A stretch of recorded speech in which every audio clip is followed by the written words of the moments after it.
नमस्ते। कैसे हैं आप लोग। आज अचानक एक वीडियो मुझे बनाना पड़ रहा है बिना किसी पूर्व तैयारी के। बात ही ऐसी हो गई, मेरे पास आदेश आ गया कि इस विषय पे वीडियो डालो और मैं डाल रही हूँ। आज का हमारा पाठ कॉलेज के किसी चैप्टर को लेकर नहीं है, लेकिन बताती चलूं कि जो चैप्टर है वो हिंदी के विद्यार्थियों को कभी न कभी काम आ सकता है, पढ़ना पड़ सकता है। बीए फाइनल में इस बार आधुनिक काव्य चल रहा है तो वहाँ पर ये ज़रूरी है। एमए फाइनल में आधुनिक काव्य पूरा एक पेपर का नाम है। तो चलिए हम बात करते हैं आज के पाठ पर। आज के पाठ का नाम है सहर्ष स्वीकारा है। दरअसल ये एक कविता है।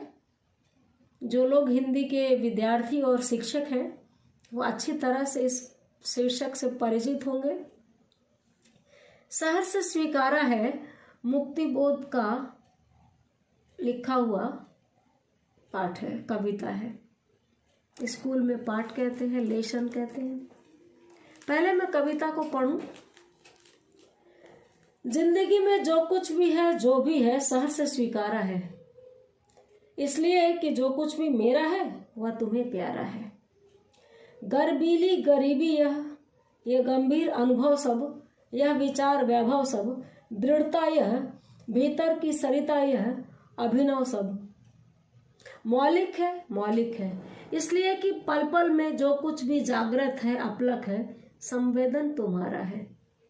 जाने क्या रिश्ता है, जाने क्या नाता है, जितना भी उड़ेलता हूँ भर भर फिर आता है। दिल में क्या झरना है, मीठे पानी का सोता है, भीतर वह ऊपर तुम, मुस्काता चांद जो धरती पर रात भर, मुझ पर त्यों तुम्हारा ही खिलता हुआ चेहरा है। सचमुच मुझे दंड दो कि भूलूं मैं तुम्हें भूल जाने की दक्षिण ध्रुवी अंधकार अमावस्या, शरीर पर चेहरे पर अंतर में पालू मैं, झेलू मैं उसी में नहालू मैं, इसलिए कि तुमसे ही परिवेष्टित आच्छादित रहने का रमणीय यह उजेला अब सहा नहीं जाता है, नहीं सहा जाता है। ममता के बादल की मंडराती कोमलता भीतर पिराती है, कमजोर और अक्षम अब हो गई है आत्मा यह, छटपटाती छाती को भवितव्यता डराती है, बहलाती सहलाती आत्मीयता बर्दाश्त नहीं होती है।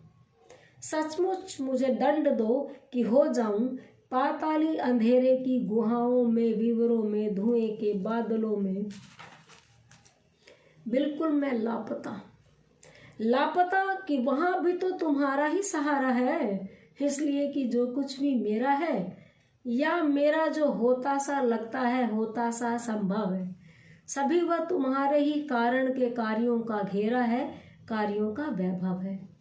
अब तक तो जिंदगी में जो कुछ था, जो कुछ है, सहर्ष स्वीकारा है, इसलिए कि जो कुछ भी मेरा है वह तुम्हें प्यारा है। बहुत ही प्यारी कविता है, बहुत ही मासूम कविता है, प्रेरणा से भरी हुई कविता है।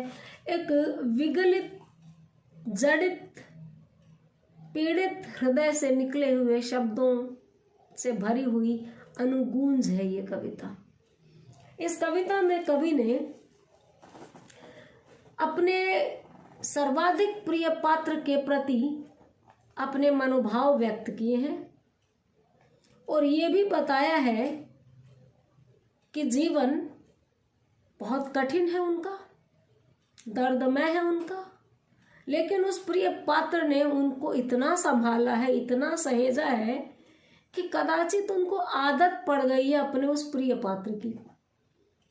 और देखिए एक दारुण प्रार्थना करते हैं वो उस प्रिय पात्र से कि वो उनको भूल जाए, क्योंकि उतने प्यार ने उनको और कमजोर कर दिया है, लड़ने की सामर्थ्य कमतर होती जा रही है, भूल जाए ताकि वो उठने की कोशिश कर सके।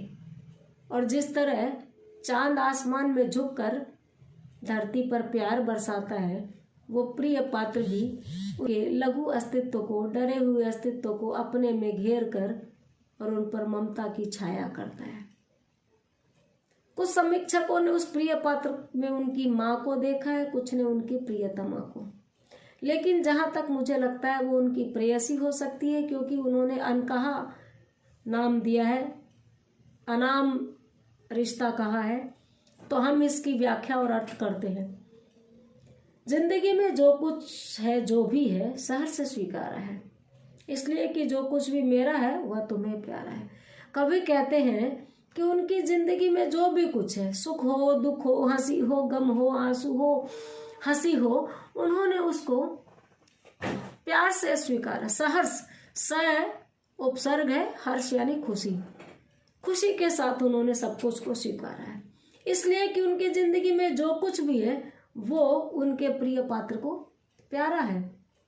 अपने मित्र के आंसू भी हम एक्सेप्ट करते हैं, ये नहीं कहते कि क्या रोता रहता है, और जो ऐसा कहे, जो ऐसा टोके, वो हमारे मित्र होते भी नहीं है। हमारे दोस्त हमारे दुखों को मना नहीं करते हैं, वो हमारे दुखों को भी हमारे सुखों की तरह एक्सेप्ट करते हैं, स्वीकारते हैं। गर्बीली गरीबी यह, ये गंभीर अनुभव सब, ये विचार वैभव सब, दृढ़ता यह, भीतर की सरिता यह, अभिनव सब मौलिक है, मौलिक है, इसलिए कि पल पल में जो कुछ भी जागृत है, अपलक है, संवेदन तुम्हारा है। कवि ने अपनी गरीबी को गर्बीली कहा है। गर्बीली गरीबी, अपनी गरीबी पर भी उनको शर्म नहीं है, और ये गरीबी, ये दुख जो गंभीर अनुभव जीवन में लेकर आए हैं वो सब, और विचारों का वैभव, विचारों की जो संपत्ति उनके पास है, देखिए विचारों से बड़ी संपत्ति क्या हो सकती है, और उनके भीतर जो दृढ़ता है, कमजोर पलों में थामे रखने की, खुद को थामे रखने की जो उनके अंदर सलाहियत है, और भीतर जो एक नदी नई सी हमेशा बहती रहती है, अभिनव मतलब नई, वो सब मौलिक है। उन्होंने लोगों के दुख से दुखी होना नहीं सीखा है, उन्होंने दुनिया को देख करके गंभीर होना नहीं सीखा है, वो सब उनका अपना है, क्योंकि उन्होंने झेला है, भोगा है, इसलिए वो मौलिक है। और ये जो भी कुछ उनके साथ है वो अपलक है, खुली आंखों से लगातार देखा है, और खुली आंखों से देखा इसलिए जागृत है, और वह सब कवि को अपनी प्रियतमा की संवेदना लगती है। दुख और सुख में जीवंतता के साथ में अपने को पिरो देने वाली भावना होती है संवेदना। जो दूसरे के दुख और सुख को महसूस कर सके उस शक्ति को संवेदना कहते हैं। वो उनको अपनी प्रियतमा की संवेदना लगती है। जाने क्या रिश्ता है, जाने क्या नाता है, जितना भी उड़ेलता हूं भर भर फिर आता है। कभी नरमी के साथ, कोमलता के साथ अपने भीतर के उस भाव को पकड़ने की कोशिश करते हैं जिस भाव का नाम प्रेम है। ये एक ऐसा भाव है जो हमें रिक्तता के बावजूद भी भरा हुआ महसूस कराता है। ये हमें हर दुख के बावजूद जी लेने की प्रेरणा देता है। तो कभी कहते हैं जाने क्या रिश्ता है, जाने क्या नाता है। उस रिश्ते को नाम नहीं दे पा रहे हैं कि हमारे बीच में रिश्ता क्या, हमारे बीच में नाता क्या है। मैं जितना भी खुद को उड़ेलता हूं और भर आता है। हम जितनी भावनाएं शेयर करते हैं उतनी हमारे पास और आ जाती है। हर अर्थ में इसको ले सकते हैं आप। हम जितना प्यार दूसरों को देते हैं उतना हमारे अंदर फिर आ जाता है। जितना हम दूसरों पर लुटाते हैं वो उतना लौट लौट कर हमारे पास आता है। और आगे कभी कहते हैं दिल में क्या झरना है, मीठे पानी का सोता है। दिल में झरना है क्या जो कभी सूखता नहीं, और मीठे पानी का स्रोत है क्या कोई, भीतर वह ऊपर तुम। दिल में तो मीठे पानी का झरना है, और ऊपर मेरे मानस पे, मस्तिष्क पे तुम छाई रहती हो। मुस्काता चांद जो धरती पर रात भर, मुझ पर तो तुम्हारा ही खिलता हुआ चेहरा है। जैसे आसमान से चांद धरती को निहारता है मुस्कुराते हुए, मुझ पर भी झुकी हुई जैसे तुम स्नेह लुटाती रहती हो। अब कभी वो प्रार्थना करते हैं जो मैंने कविता को पढ़ाने के पहले बताई थी। सचमुच मुझे दंड दो कि भूलूं मैं तुम्हें भूल जाने के दक्षिण ध्रुवी अंधकार अमावस्या, शरीर पर चेहरे पर अंतर में पालू में, झेलू में उसी में नहालू में। कभी कहते हैं कि मुझे भूल जाने की तुम योग्यता दो, मुझे हिम्मत दो, मुझे श्राप दो या मुझे वरदान दो कि मैं तुम्हें भूल जाऊं। और दक्षिण ध्रुव में जो अंधकार अमावस्या होती है, वैसी अंधकार अमावस्या यानी दुर्दिन, निराशा, कठिनाई, वो मेरे शरीर पर, चेहरे पर, भीतर मन में भी मैं पालूं, मैं उसको झेलूं, मैं उसी में नहा लूं। जो दुख मुझे होगा तुम्हारे जाने का, उसको मैं पूरी तरह एक बार जीना चाहता हूँ, पीना चाहता हूँ, उसमें अपने को नहा लेना चाहता हूँ, इसलिए कि तुमसे ही परिवेष्टित आच्छादित रहने का रमणीय या उजेला आप सहा नहीं जाता है। कितने विनम्र और कितने चोटिल हो चुके हैं प्यार से कवि की। देखिए, एक पिक्चर आई थी दबंग, जिसमें वो कहती है थप्पड़ से डर नहीं लगता साहब, प्यार से लगता है। प्यार हमें कोमल बनाता, कमजोर बनाता, और लड़ने के लिए हम दूसरे पर आश्रित हो जाते हैं। कुछ ऐसा सा ही यहाँ पर कवि का भाव है कि तुमसे ही जो मैं चारों तरफ से आच्छादित हूँ, तुम्हारे द्वारा जो मैं घेर लिया गया हूँ, ये रमणीय उजाला, ये सुंदर उजाला, ये प्यार भरी रोशनी अब नहीं झेली जाती है, अब नहीं। ममता के बादल की मंडराती कोमलता भीतर पिराती है। असल में हम अगर किसी से बहुत अधिक प्यार पाने लगते हैं तो हम उस पर निर्भर हो जाते हैं। हम एक विराट व्यक्तित्व तो तभी बन पाते हैं जब पूरी तरह से दुखों को लड़कर झेलकर आत्मनिर्भर बने। कभी किसी के ममता की छाया में अब एक बच्चे की तरह नहीं रहना चाहते हैं। वो कहते हैं कि अब मुझसे कमजोर नहीं रहा जाता, मेरी आत्मा कमजोर हो गई है, अक्षम हो गई है। भीतर पिराती यानी पीड़ा होती है भीतर मुझे, छटपटाती छाती को भवितव्यता डराती है। मेरे बच्चे से दुख दुख के दिल को भविष्य डराता है। बहलाती सहलाती आत्मीयता बर्दाश्त नहीं होती है। ये जो दिलासे देने वाला तुम्हारा भाव है, सब ठीक हो जाएगा, ऑल इज वेल, मत डरो, अब ये मुझसे बर्दाश्त नहीं होती है। अब मुझे कड़वा सच चाहिए। अब मुझे खड़े होकर अपनी जंघाओं पर हाथ मारकर पहलवानों की तरह तैयार होना है, लड़ने के लिए, अस्तित्व को बचाने के लिए खुद खड़े होने की कोशिश करना चाहते हैं कवि। और देखिए, मैं तुम आपका प्रयोग हम नहीं करेंगे। मैं समझाने के लिए जो कर रही हूं वो मैं याद दिला दूं कि कवि कहते हैं कि वह, हमें थर्ड पर्सन अन्य पुरुष का प्रयोग करना है। सचमुच मुझे दंड दो कि हो जाऊं पाताली अंधेरे की गुहाओं में, विवरों में, धुएं के बादलों में, बिल्कुल मैं लापता। कवि कहते हैं कि अब मुझे दंड दो कि अब ऐसा पल आए कि मैं पुकारूं तो तुम बोलो कि नहीं, मैं नहीं हूं, जाओ अपनी दुनिया ढूंढो, जाओ अपनी लड़ाई खुद लड़ो, अपने लिए मुझे लड़ने के लिए छोड़ दो। तुम ये सोचो कि अंधेरे में, पाताल में और गहने गुहाओं में, विवरों में, गुफाओं में और खड्डों में, गुहा यानी गुफा, विवर यानी गड्ढे, यानी नीचे भी, पहाड़ की कंदराओं में भी। और इसको भौतिक रूप से मत देखिए। गुफा, गुहा, पाताली, अंधेरे का मतलब है विभिन्न प्रकार के दुख, शिक्षण संस्थानों के दुख, बाजार के दुख, खेत खलिहान के दुख। दुखों का कोई एक नाम नहीं है, दुखों का कोई एक पता ठिकाना नहीं है, और दुखों की कोई मात्रा नहीं है, दुखों का कोई रूप नहीं है। जन्म की पहली सांस के साथ ही हम चक्रव्यूह भेदन के लिए धकेल दिए जाते हैं। तो कभी बहुत सारे दुखों को ये नाम दे रहे हैं कि पाताल में, गुफाओं में, गड्ढों में, धुएं के बादलों में। अब तो धुएं के बादल आप समझिए कि कितनी प्रदूषित है हमारी पृथ्वी, कि एक नए बच्चे को लाना जैसे बच्चे से दुश्मनी मोल लेना है। यहाँ पर भी आप इसको मान सकते हैं। कभी कहते बिल्कुल लापता छोड़ दो, ऐसे हो जाओ कि जैसे तुम मुझे भूल गई हो और मैं खो गया हूं, अपने बूते लड़ना चाहता हूं अपनी लड़ाई। लापता कि वहां भी तो तुम्हारा ही सहारा है। लेकिन ये नहीं है कि कवि अब प्यार नहीं करते, कवि को नफरत हो गई है सहारों से।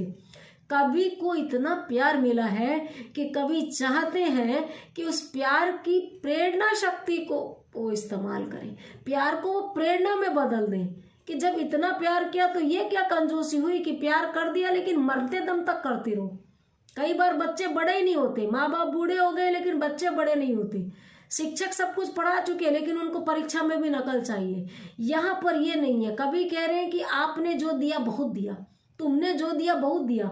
अब इतना दिया कि उसके जरिए मैं खुद को तो पहचानूं, खुद को तो आंकूं कि मैं कर पाता हूं कि नहीं, क्योंकि तुम्हारे दिए गए पल हर वक्त यादों के रूप में साथ रहेंगे। इसलिए कि जो कुछ भी मेरा है या मेरा जो होता सा लगता है, होता सा संभव है, सभी वह तुम्हारे ही कारण के कार्यों का घेरा है, कार्यों का वैभव है। देखिए बड़े सुंदर शब्दों का प्रयोग करते हैं हर जगह। मतलब कवि ने उपमा का, अनुप्रास का और लगभग के अर्थ में सा का प्रयोग किया है कि इसलिए भी मुझे छोड़ो, इसलिए भी मुझे मेरे ऊपर निर्भर होने दो कि मेरे पास जो कुछ है या लगता है कि मेरा है या ये लगता है कि ये मेरा संभव हो जाएगा, वो सब कुछ तुम्हारे कारण के कार्यों का घेरा है। तुमने जो कारण बनाए, तुमने जो वजह पैदा की और तुमने जो काम किए, उन सब का घेरा है मेरे इर्द गिर्द। और तुम्हारे कार्यों का वैभव, तुम्हारे किए हुए कार्यों का साम्राज्य है, संपत्ति है, दौलत है, खजाना है। अब तक तो जिंदगी में जो कुछ था, जो कुछ है, सहर्ष से स्वीकारा है। अभी तक जो भी कुछ था जीवन में, कवि पुनः कहते हैं, उनको सहर्ष से स्वीकारा है। मारवाड़ी में कहते हैं सुख दुख चुचकार कर लेवा, हाथ जोड़ के सब कुछ लिया है, चाहे सुख मिला या दुख मिला। इसलिए कि जो कुछ भी मेरा है वह तुम्हें प्यारा है। इसलिए कि कवि के जीवन में सुख आए या दुख आए, उनकी प्रेयसी को या उनकी ममतामयी उस अनाम रिश्तेदार को सब कुछ प्यारा है। जो भी कवि के जीवन में आया, सुख या दुख, किसी भी चीज के लिए उन्होंने कवि को धिक्कारा नहीं। कह रहे यार इतना बड़ा हो गया फिर धोखा खा के आ गया, अरे यार तुझे मतलब जिंदगी जीनी ही नहीं आई अभी तक। हमारे आसपास बहुत सारे लोग हैं, एक मुझे बहुत खटकती है बात, बच्चा गिर जाता है कई बार कीचड़ में या घर में फिसल के, तो गोद में ले करके उसको सबसे पहले सहलाने की जरूरत होती है क्योंकि चोट लगी है। पर हम करते क्या है, एक थप्पड़ लगाते हैं, बोला था ना उधर नहीं जाना है। कितनी भी बार समझाओ, अच्छा है अकल आ गई। हम कहाँ प्यार कर पाते हैं। उसकी चोट को हमें स्वीकार करना है कि उसने उधर जाकर देखा और वो फिसल गया। और जब वो फिसल गया, जब उसको चोट लगी, तो सबसे पहले उसको मरहम की जरूरत होती है, प्यार की जरूरत होती है, न कि नसीहत की, कि हमारे कहने के बाद भी गया तो जैसे हमारे भीतर का कोई भाव विजयी हो गया। नहीं, उस समय हमें थपकी देनी चाहिए। तो कवि को इस बात पर बड़ा गुमान है कि उनके सुख और दुख सब उनकी प्रेयसी को प्यार से स्वीकार है। हर चीज को, हर रूप को, उनकी असफलता पे ताने नहीं दिए, उनको हर रूप में स्वीकारा है। यह तो है इस कविता का भावार्थ। अब बात आती है इसमें अलंकार कौन कौन से हैं। देखिए इसमें गर्बीली गरीबी, इसमें अनुप्रास अलंकार है। विचार वैभव में अनुप्रास अलंकार है। जहां पर वर्णों की आवृत्ति होने से काव्य में सौंदर्य होता है, वहां अनुप्रास अलंकार होता है। और मानो मुझ पर मुस्काता चांद जो धरती पर, वहां पर उत्प्रेक्षा अलंकार है। और अंत में भी जो ये अनुप्रास आया है, पूरी कविता में भाव सौंदर्य है, मुक्त छंद है, वैचारिक तत्व खूब है कि एक उम्र के बाद या एक पड़ाव के बाद व्यक्ति को आत्मनिर्भर हो जाना चाहिए। उसे अपने प्रिय पात्र को आजीवन अपनी छत्रछाया बनाए रखने की गुंजाइश नहीं चाहिए। अपनी छत्रछाया बनाए रखने के लिए प्रार्थना नहीं करके ये कहना चाहिए कि आपने इतना प्यार दिया कि उसकी बदौलत मैं खुद खड़ा हो सकता हूँ, मैं खुद लड़ सकता हूँ। मुक्तिबोध की ये कविता नई कविताओं में एक अमूल्य स्थान रखती है। आज इतना ही, मिलते हैं नए वीडियो के साथ। Have a nice day.